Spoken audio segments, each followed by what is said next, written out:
Boa noite. Após 5 dias de paralisação, as agências bancárias reabriram nesta terça-feira aqui na capital. Mas o fim da greve também resultou em muitas filas e a reclamação foi grande entre os usuários. O primeiro dia após o fim da greve dos bancários na capital foi de agências lotadas e muita reclamação. Fica muito complicado, infelizmente, né? A gente não pode fazer nada, tem que aguardar, né?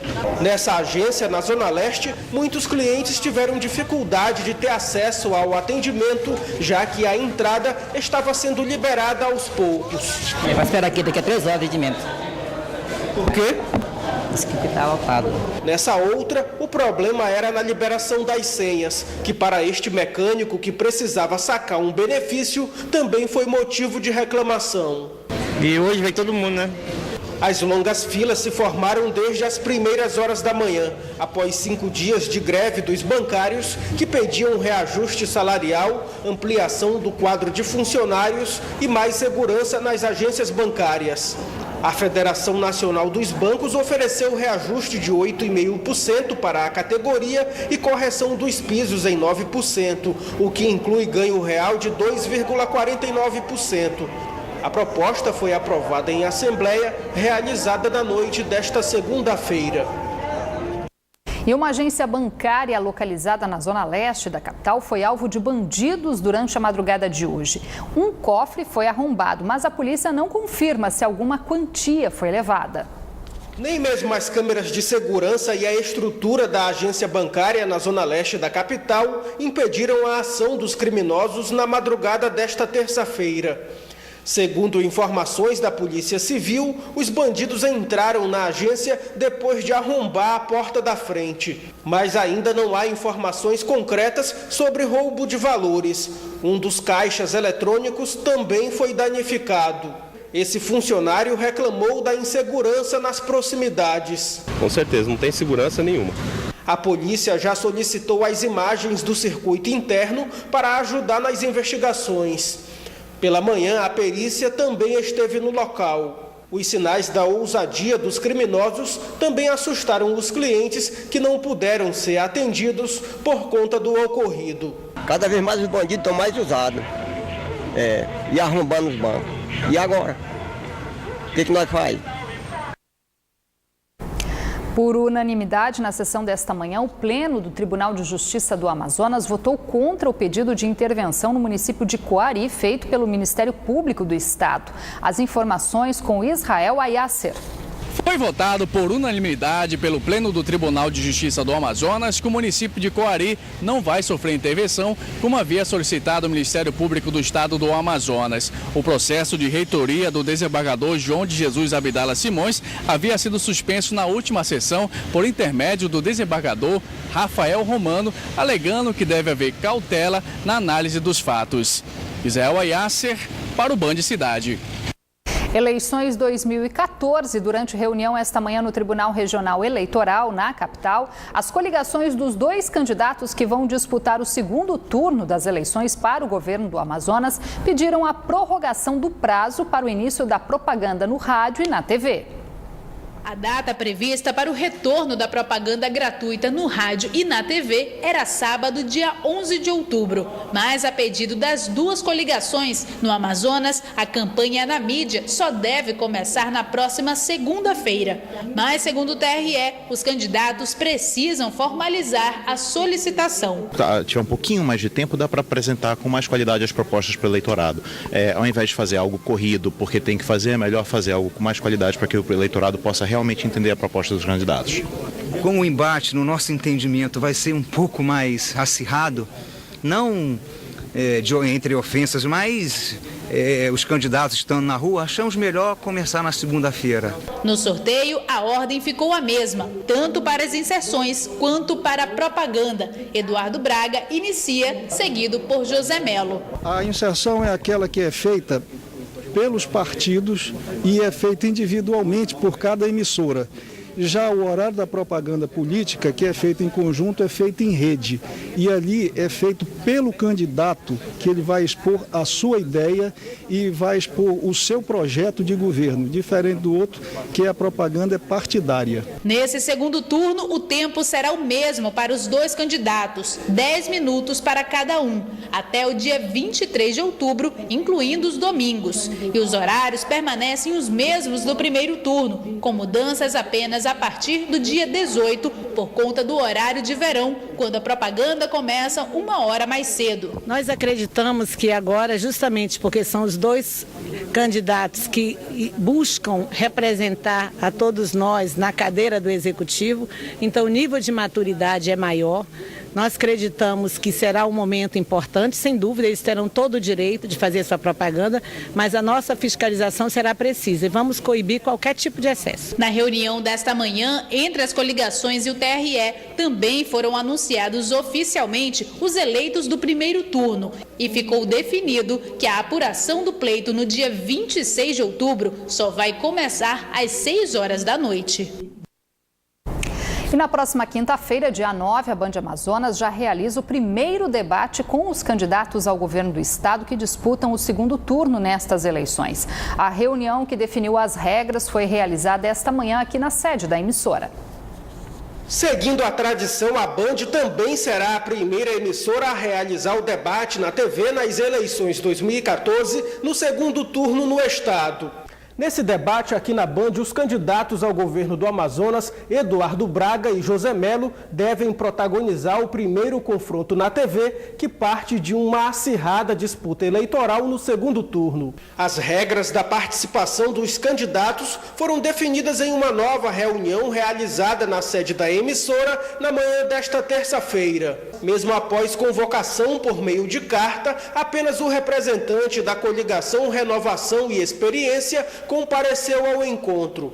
A gente lamenta, Lamenta a ausência, de representante do governador José Melo. Acho que segundo turno é uma nova eleição, é uma nova etapa do processo. E o debate sempre é aquele momento que o candidato tem para apresentar realmente as propostas, Mais uma oportunidade de apresentar as propostas para a população. O debate do segundo turno terá 4 blocos e durante 1h30 os candidatos terão a oportunidade de fazer perguntas entre si com o tema livre e também assuntos determinados pela produção de jornalismo da Band. O debate da Band Amazonas está marcado para as 10h15 da noite da próxima quinta-feira, dia 9 de outubro. Nesta eleição, o número de abstenções foi considerado alto pelo TRE. Quem não votou no primeiro turno não fica impedido de votar no segundo turno, mas o eleitor precisa ficar atento ao prazo para não ficar irregular com a Justiça Eleitoral. Os detalhes com Tamires Cler. 19% dos eleitores aqui no Amazonas não foram às urnas e desses, quem ainda não justificou o voto vai precisar fazer isso em até 60 dias. Quem vai dar mais detalhes para a gente é Luiz Caran, que é chefe de cartório da 58ª Zona Eleitoral. O que é preciso para justificar o voto? Bem, o eleitor vai ter que comparecer ao cartório da sua zona eleitoral no prazo de até 60 dias após o segundo turno para poder justificar o seu voto, trazendo identidade e documento oficial com foto. Lembrando sempre, 60 dias no seu cartório eleitoral do seu domicílio eleitoral. Se for no cartório de outro município, por exemplo, o cartório eleitoral vai pegar a sua justificativa e enviar para o seu cartório de origem para que o seu cartório de origem faça a sua justificativa conforme seja o caso, o problema de ter impedido ou impossibilitado o direito de votar. Passados esses 60 dias, quais são as consequências para quem não foi lá e justificou o voto? Tanto no primeiro como no segundo turno. Por cada turno que ele não vota, vai ter que pagar multa de R$ 3,51, que vai ficar inscrita no título eleitoral dele. Então ele vai ter um prejuízo que um dia que ele precisar de uma quitação eleitoral, por exemplo, para emprego, passaporte, vai ter que aí sim, qualquer cartório eleitoral, pagar multa R$ 3,51 por cada pleito e aí sim regulariza sua situação. Tá certo, muito obrigada pelas informações. Tamires Cler para o Band Cidade. Agora é hora de conferir a previsão do tempo para esta quarta-feira aqui na capital e também no interior.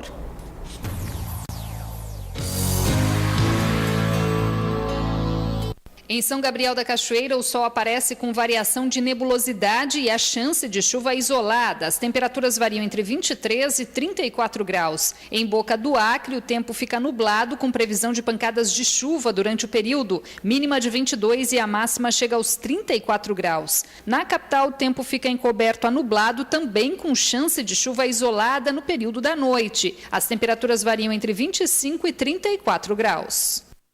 Após 3 meses de campanha eleitoral, nesta terça-feira, os deputados estaduais reeleitos e também aqueles que não vão continuar nos cargos em 2015 voltaram às atividades na Assembleia Legislativa do Estado. Mas a primeira sessão da semana ainda foi marcada pelo resultado das urnas. Nessa manhã, as atividades na Assembleia Legislativa do Estado ainda foram de pouca discussão e votação de projetos de interesse da população. Hoje foi a primeira sessão plenária dos deputados estaduais após o fim da maratona da campanha eleitoral, mas que acabou sendo uma oportunidade para falar sobre o resultado das eleições. Ainda faltam pelo menos 3 meses de atividades no Legislativo Estadual, inclusive para os parlamentares que não continuarão mais nos cargos ano que vem. Marcelo Ramos, do PSB, e Chico Preto, do PMN, deixarão as cadeiras, já que desistiram da reeleição para disputar o governo do Estado. Terceiro colocado no pleito, Marcelo Ramos agradeceu os cerca de 180 mil votos que recebeu, mas afirmou que não pretende se engajar em campanha no segundo turno, independente da posição nacional do partido e também no Estado. O PSB nacional vai tomar uma decisão em relação à presidência da República. Em relação à presidência da República, eu seguirei a decisão da minha candidata a presidente, Marina Silva, que foi muito solidária e uma das principais responsáveis pela minha candidatura aqui. Em relação ao governo do Estado, eu tenho uma decisão clara. Eu não irei para o palanque de nenhum dos 2 candidatos. Eu votarei, porque isso é um direito democrático do qual eu não abro mão. E vou decidir no momento correto se esse meu voto será declarado ou não. Mas ele não descartou a possibilidade de disputar a prefeitura da capital em 2016. É um caminho natural que o meu nome se apresente como candidato a prefeito em 2016.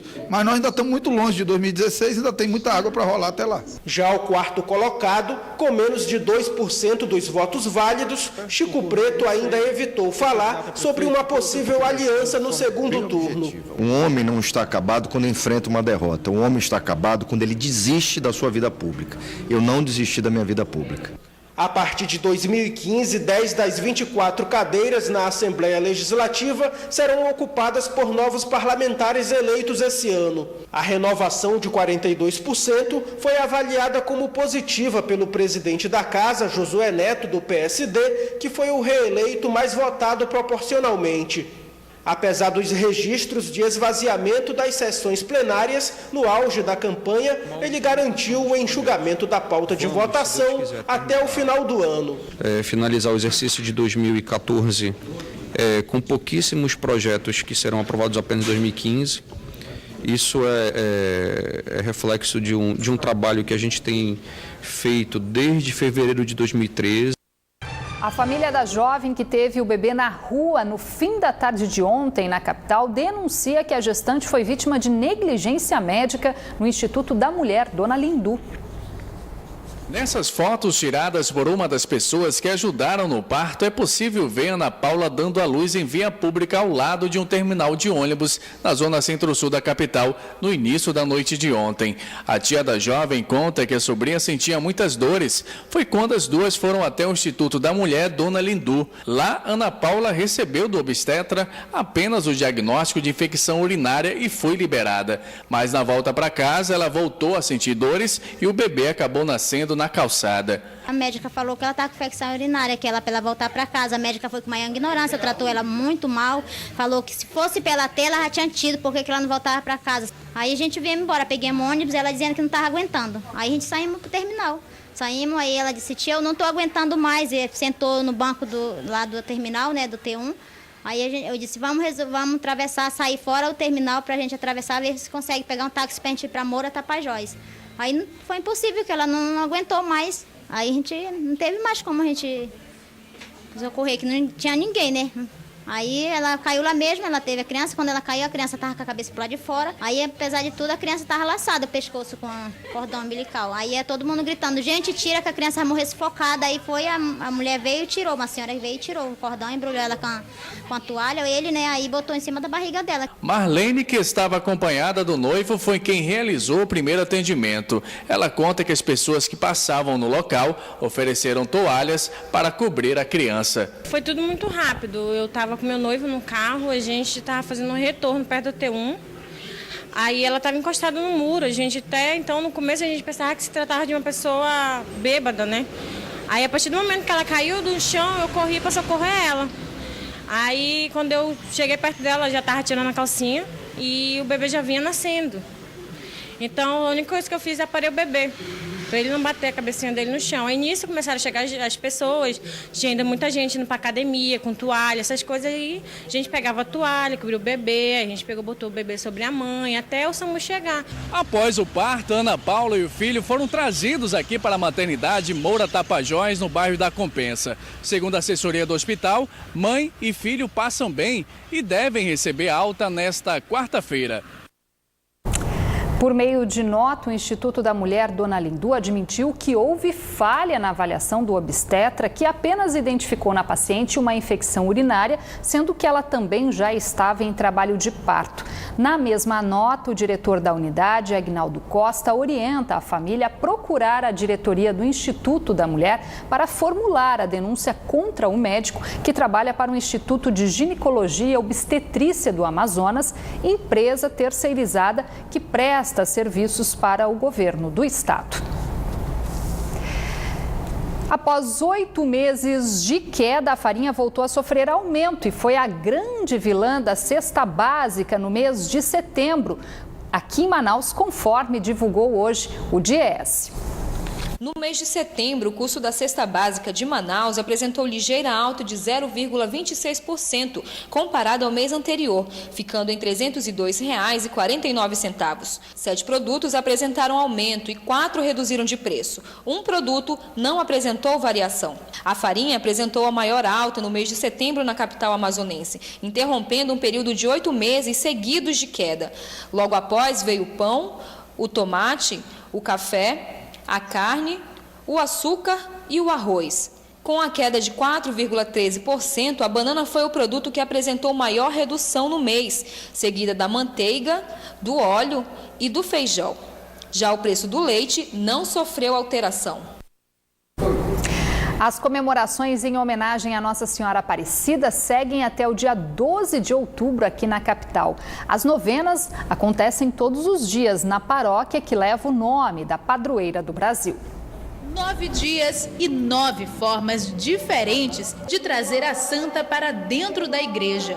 Nessa segunda-feira, os atores incorporaram a dor da santa, parte do tema desse ano da festa em homenagem à Nossa Senhora Aparecida. O tema desse ano é Com a Mãe Aparecida, ser solidário na dor.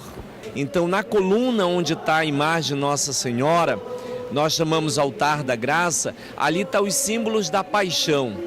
E todas as noites, de acordo com a criatividade da equipe responsável, elas trazem de uma maneira diferente a imagem que é colocada no Altar da Graça. E os fiéis não perderam um só dia de comemoração. Esta dona de casa nem consegue contar quantas vezes se fortaleceu, segundo ela, graças à santa. O desastre também da minha filha, que eu passei um momento muito difícil, que ela faleceu, ela, o filho, o marido. Foi uma perda muito triste mesmo, que foi um sufoco para mim. E eu procurei ajuda espiritual aqui na igreja.